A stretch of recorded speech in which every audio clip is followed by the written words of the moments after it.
Time for our 3 stars from yesterday as selected by Curtis Kalleward. And you think, okay, so we're going to go to American Thoroughbred Racing, right?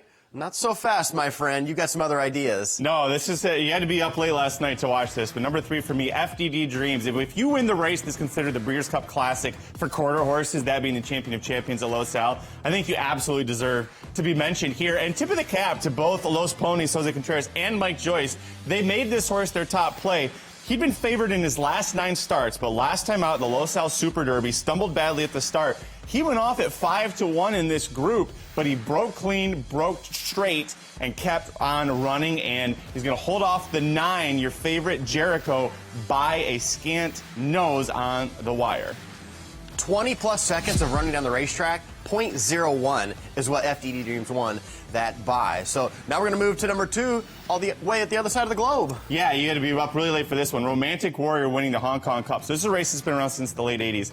No horse had ever won this more than once. He won this for the 4th straight year. And let me talk about what he was up against here, because he had to beat a horse like Russian Park, who you see with the blue blinkers. You remember that horse was second by a neck to Rebel's Romance in the 24 Breeders' Cup Turf.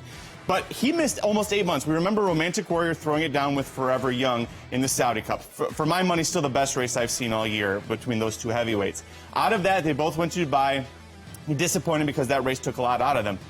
This horse had surgery. He missed 8 months of racing because they put a screw into his left front fetlock, and then he came back in a local prep on November 23rd, won that nicely. So now this horse has finished in 27 starts here, 20 wins, 5 seconds.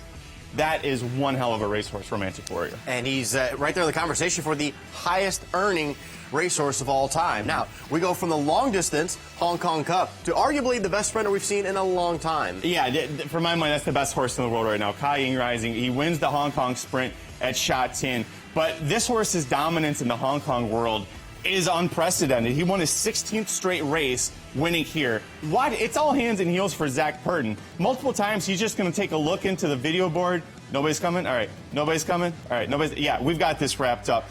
How about the fact that the 16th straight win, that's come in the course of 22 months. Think of any American horse doing that? No, it doesn't happen. This horse, the second longest win streak in Hong Kong racing history. He's one behind Silent Witness, who holds the record of 17. And I also love the fact that all those wins, all those races for Kai Ying Rising, that was the first time he'd ever broken from the rail. Oh. So they threw him a new curveball, smacked it out of the park. Pretty similar to Black Caviar from about 10-plus years ago. Sprinter, internationally, super long win streak. Congratulations to all 3 of those. And Curtis, open it up a little bit. We don't see any thoroughbred races here in America, but certainly 3 worthy stars.